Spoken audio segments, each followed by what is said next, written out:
a problem, officer? James Lindsay, huh? Jim. I'm gonna need you to step out of the vehicle, sir. Bonjour Vincent Méville. Bonjour. Merci d'être à Regard Protestant pour nous parler d'une série à succès qui lance sa nouvelle production. Il s'agit de Dexter, le tueur du dimanche soir. Vous pouvez nous dire qui est Dexter? Alors Dexter, c'est un gars qui travaille pour la police et qui est en médecine légale en particulier, qui est spécialisé dans le sang, l'analyse du sang. Alors ça, c'est classique pour une série, sauf que Dexter, c'est aussi un tueur en série lui-même. C'est-à-dire qu'il a des pulsions qui le poussent à tuer les gens. D'ailleurs, il est un petit peu handicapé des émotions, il n'a pas de sentiments, pas d'émotions, sauf quand il assouvit ses désirs de tuer. Donc il a été un petit peu coaché par son père adoptif pour qu'il ne s'attaque qu'à d'autres serial killers. Donc l'idée, c'est pour assouvir cette soif de tuer, de donner la mort qu'il a en lui, il s'astreint à ne tuer que d'autres serial killers. Alors il y a un nouveau programme de Dexter qui va sortir, c'est Dexter l'origine, la source, le préquel, l'enfance et la jeunesse, comment il a grandi. Ouais. Mais il y a déjà eu 10 saisons. Vous êtes fan? Oui, alors un peu trop de saisons quand même, à mon goût. Hein. Je pense que la série aurait gagné à s'arrêter un peu avant, mais je trouve que les premières saisons, oui, sont tout à fait remarquables, avec une série qui a vraiment un angle d'attaque très original, alors qui ne convient pas à tout le monde. Hein. C'est le type de série, vu le sujet, hein, il suffit de donner le pitch, on se rend compte que ça va peut-être pas être pour moi. Mais si on arrive à prendre un peu de distance par rapport à ce qui nous est proposé, cette histoire-là, elle est très bien réalisée, très bien faite, très originale, avec, voilà, à mon sens, quelques saisons en trop, ce qui fait qu'il y a eu aussi un peu plus tard une nouvelle saison après coup qui a été tournée. J'avoue que je ne l'ai pas regardée, estimant qu'il y avait un peu trop de saisons. Alors là, peut-être c'est un peu différent, puisqu'on va venir en arrière, sur les origines du personnage. Peut-être que là, c'est un peu plus intéressant, je verrai si je regarderai. Don't be ashamed. A lot of folks get queasy at the sight of blood. Yeah, it gets to me every time. It's a scary world out there.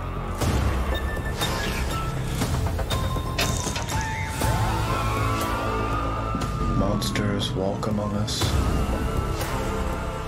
I might still be a monster. Alors on suit Dexter Morgan, le policier, la quarantaine, bien dans sa peau, un acteur qui a fait ses preuves dans Six Feet Under, dans d'autres séries. Vous voulez en dire un mot?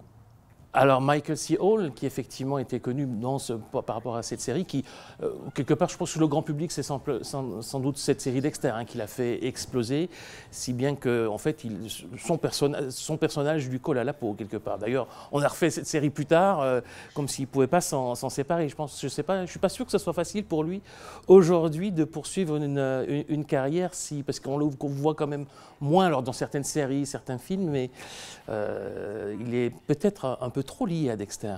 Alors on suit sa vie d'enquêteur policier, spécialiste des traces de sang, et on le suit toute la journée dans ce soleil floridien aux États-Unis, et il va avoir une petite amie, il va même avoir un enfant. En fait, c'est quelqu'un comme vous et moi. C'est quelqu'un qui aimerait être comme vous et moi. C'est-à-dire qu'il est, il n'est pas à l'aise avec sa situation, il a conscience qu'il y a quelque chose qui ne va pas.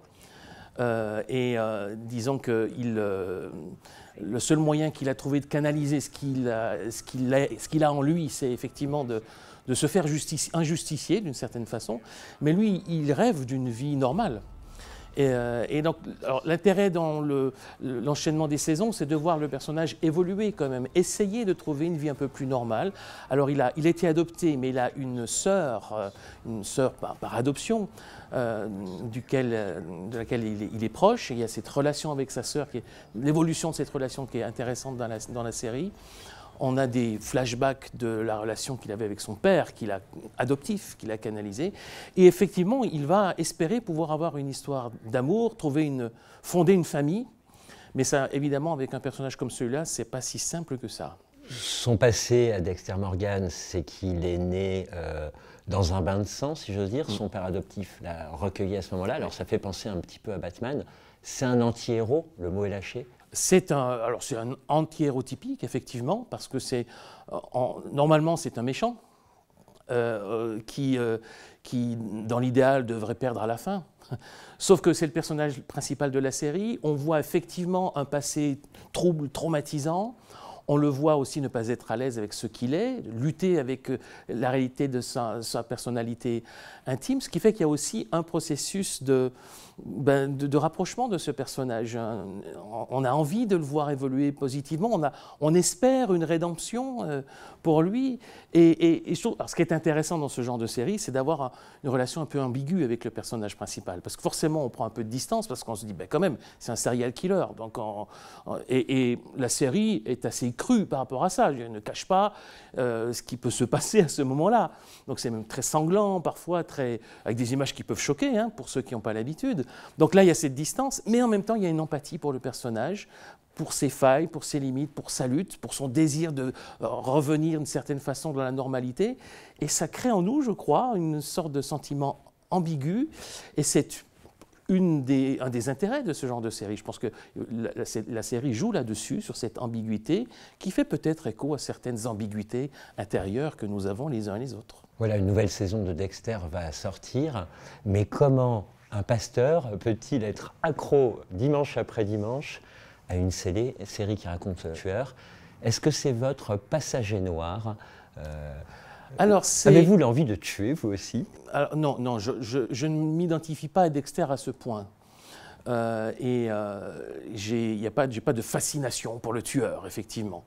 Mais je trouve encore une fois l'intérêt d'un personnage comme celui-là, c'est ses ambiguïtés qui font écho. Alors évidemment, là, le trait est peut-être grossi, c'est une série, donc il y a les ressorts dramatiques, on va accentuer un certain nombre de choses, ce qui fait qu'il y a aussi pour l'intérêt dramatique de l'histoire, de l'évolution du personnage et des personnages autour, et donc on se prend au jeu, je dirais, parce que c'est bien fait, c'est bien réalisé. Il n'empêche que ça pose un certain nombre de questions, ça peut faire écho à certaines de nos contradictions, à certaines de nos tensions intérieures. Et Dexter n'est pas un cas unique, c'est un cas assez significatif. Mais il y a d'autres séries ces dernières années qui ont eu un grand succès aussi et qui jouent un petit peu sur cette ambiguïté. Oui, parce qu'on le suit aussi dans les vengeances qu'il opère en assassinant des gens la nuit la plupart du temps sans laisser aucune trace. C'est sa marque de fabrique. Oui. Est-ce que nous n'avons pas en chacun de nous, il n'assassine pas n'importe qui, il n'assassine que des coupables, oui, un désir de vengeance, de justice même. Alors ça pose la question de la justice et de la vengeance, la différence entre la justice et la vengeance, la différence entre la justice et le fait de se faire justicier, parce que, oui, ce sont des serial killers, ce sont des gens coupables, des gens qu'on va dire condamnables qui sont tués. Pour autant, est-ce qu'ils méritent de mourir ? Qu'est-ce qu'on peut justifier l'attitude, l'acte de Dexter dans cette façon d'agir? Est-ce que ça justifie ses actions? Certes, ça lui permet de canaliser ses pulsions et qu'il ne va pas tuer n'importe qui, mais c'est au minimum un moindre mal. Et ça, évidemment, on pourrait se dire, non, quand même, dans un idéal, on préférerait que ces coupables soient traduits devant les tribunaux et qu'il puisse y avoir une condamnation plutôt que d'avoir une attitude de justicier. Ça, alors, du coup, ça sous-entend, est-ce qu'il y a une faillite de la justice humaine?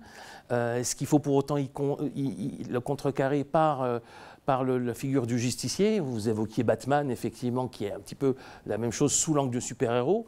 Dexter n'est pas un super-héros, c'est un homme normal, qui ne se cache pas derrière un masque ou un déguisement, entre guillemets, comme Batman, sauf que ce déguisement, il est naturel quelque part chez lui. Il y a le Dexter tueur en série et le Dexter de tous les jours, et jamais, même sa propre sœur, ça viendra plus tard, alors je ne vais pas trop spoiler, hein, il va comprendre à un certain moment ce qui s'est passé, mais même sa propre sœur, sa proche, ne se doute pas du tout de ce qui se passe avec son propre frère. Vous pensez que l'attachement du grand public pour ces anti-héros depuis quelques années ou une dizaine d'années révèle que nous avons besoin de nous identifier à des personnes plus fragiles, plus en difficulté dans leur lutte pour être des personnes bien?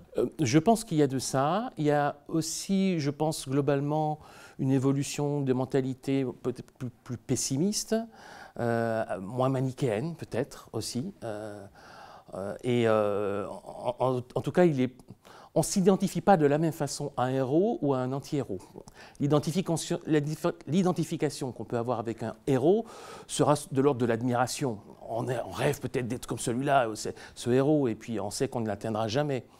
L'identification à un anti-héros, c'est une identification aux failles, aux limites. Et en effet de rêve, d'espoir, mais aussi de failles et de limites. Et je trouve que ces deux types de héros, anti-héros, peuvent nous rejoindre de deux façons différentes. Est-ce que vous pensez que le cri de l'apôtre Paul, malheureux homme que je suis, le bien que je veux, je ne le fais pas, le mal que je ne veux pas, je le fais, c'est un peu le cri de tous les anti-héros que nous sommes?